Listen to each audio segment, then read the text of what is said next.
with a good overdrive pedal and a little distortion that really breaks up nicely. Hey everybody, welcome to John's Guitar Lounge. I am Johnny Stewart, and today I'm going to compare this Chinese-made Les Paul copy to this, my tried and true Custom Shop Gibson 1959 Les Paul reissue built in 1995, the good wood years, as some people call it. I just bought this Les Paul copy at the 2024 NAMM show in Anaheim, California, and you can check out all my videos from the NAMM show to see amazing guitars and all sorts of incredible performances and my interviews with a lot of great guitar players, so check those out. But in the meantime, I want to go through what this guitar is versus this guitar, and then I'm going to plug them in and let you hear it. So just at the outset, let's compare the looks. Now, this is a traditional looking 1959 Les Paul standard. This copy is not meant to be a 1959 reissue. It is meant to be just a regular Les Paul standard type guitar. Right off the bat, you can see that there's a little bit more area here in this lower bout with this horn here than on the authentic Les Paul. That might not be a big deal to a lot of people, and that's fine. Both finishes are very nice. I have to say, the Chinese guitar has a very, very nice finish, and it is a very nice sort of like a sunset looking, fade guitar with a really nice quilt maple top. This authentic Les Paul standard, as all the standards, or I should say a lot of the Les Paul standards had back in 1959, which this is a reissue of, has a beautiful flame maple top. You can see the headstock obviously is different, and the Chinese guitar is not trying to call itself a Gibson, so this is not a counterfeit guitar. I want to make that perfectly clear. It's not counterfeit. It's a different company, but they are styling this guitar obviously off of the Les Paul. It does not say Les Paul on the headstock like on the 59 reissue, but it's clearly based on a Les Paul. That is clearly the guitar that they are emulating. Now up at the headstock you can see a couple more differences. First of all, the truss rod cover. So if you look at the truss rod cover on the authentic Gibson, as with all Gibson Les Pauls, all authentic Gibson Les Pauls, and keep this in mind, there are two screws in the truss rod cover to hold the truss rod cover onto the headstock, and it is bell-shaped. With this Chinese guitar, you can see that it is not bell-shaped, and you can see that there are three screws in it. So that is a telltale sign that it is not an authentic Les Paul. Again, not that this particular guitar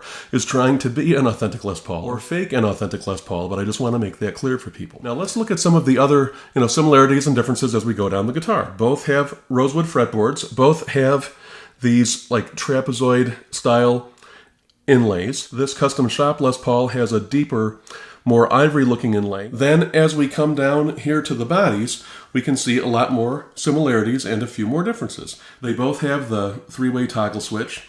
They both have two humbucker pickups. The 59 reissue has a pickguard. The Chinese guitar does not, but that's not a big deal. A lot of people took their pickguards off of their vintage Les Pauls and even off of reissue Les Pauls. It's just an aesthetics thing. But then as we come down here to the bridge, we can see another big difference. Now, if you look at the authentic Les Paul, you'll see that the only way to adjust the bridge up and down is by those little thumb screws.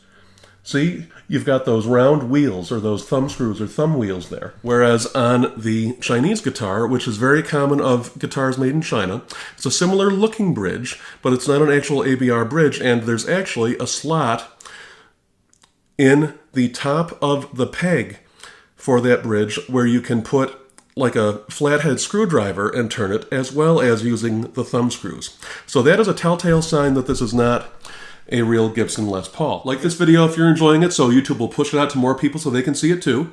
Check out all of my guitar lessons. I have over 60 free guitar lessons right on my channel. Then one more thing, if you look really, really closely, you'll see that the placement of the volume knobs and tone knobs on this guitar is slightly different, and you can compare it to the bridge than on the original Les Paul. Now, it might be hard to see in this video, but in reality, the knobs on this guitar are slightly higher placed than they are on the Gibson Les Paul. Now, as we turn these guitars around, you'll also notice that the Chinese guitar has a black finish all up and down the back and the sides and the neck, and the authentic Les Paul has the traditional cherry stain. However, there are Gibson Les Pauls that do have this type of finish on the back. Now, one last thing about the finishes.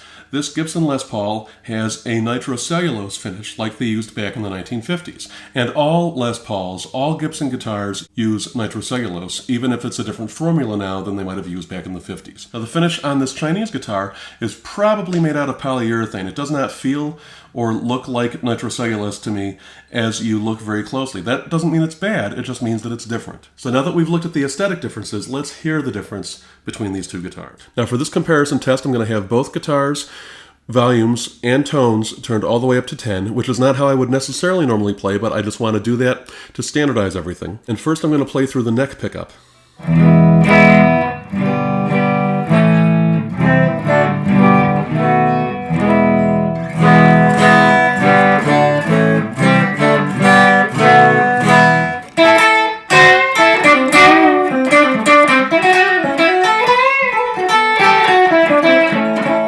And that's totally clean, no effects.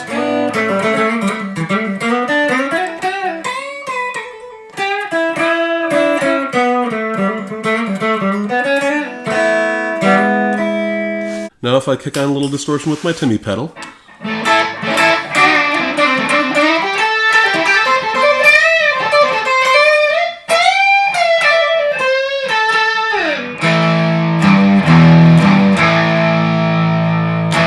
Get a little distortion with the Timmy pedal.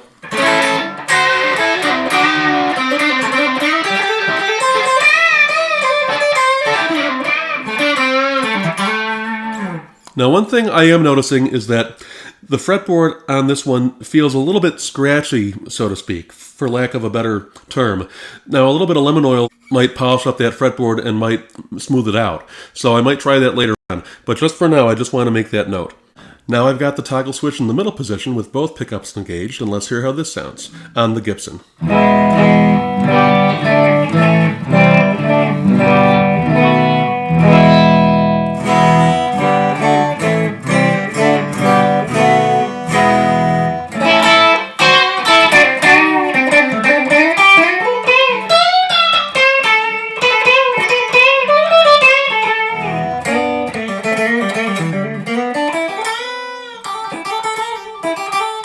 Now a little distortion with my Timmy pedal.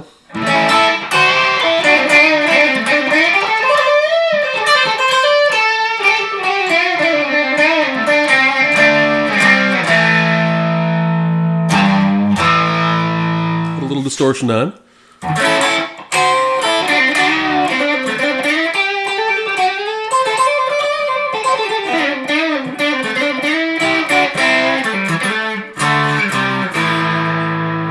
And you can hear that it's slipping out of tune just a little bit, which I'm not terribly concerned about because this is a brand new guitar and, you know, new strings will tend to fluctuate in pitch a little bit and have to be tuned up a little bit, but I do want to note that. Now let's hear the Gibson with just the bridge pickup.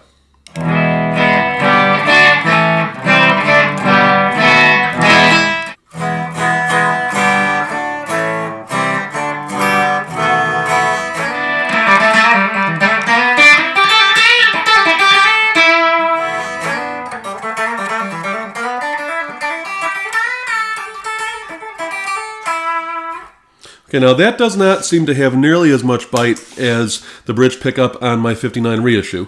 Now, with some distortion.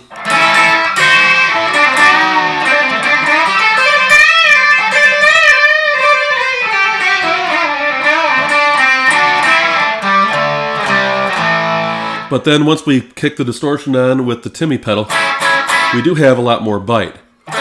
So you add some gain and you got a lot more bite out of that pickup.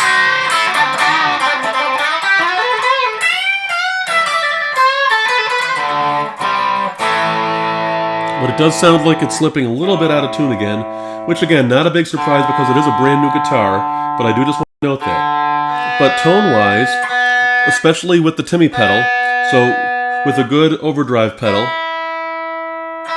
and a little distortion, it really breaks up nicely.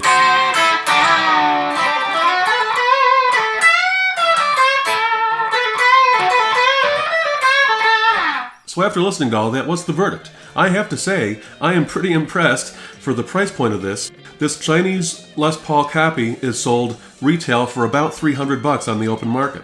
So it's a darn good guitar for the money. It's not a custom shop 59 Reissue Les Paul or probably any Gibson. And I do have to say, I really like my Les Paul Studio and my Les Paul Classic, which are toward the lower end of the price spectrum, but still, you know, around $1,700-1,800 for the Studio and about $2,300 or $2,400 for the Classic. And so that's obviously at a whole different price point. Now this made in China guitar though is a really solid guitar for the money. So if you've got $300 to spend, you can get a really solid quality guitar. Nobody's gonna be fooled into thinking it's a real Les Paul, a real Gibson. But that's okay because it's not trying to be. Like this video, check out all my free guitar lessons. I've got over 60 guitar lessons, all for free right here on my YouTube channel. Subscribe to my channel and hit the little bell icon so you'll see every time I post a brand new video. And check out all my interview videos. I'm going to be posting more and more interviews with guitar builders, musicians, guitar players that you love. You're going to want to see it all. So check all those out right on my channel. And thanks for being here in John's Guitar Lounge. I will see you next time. Take care.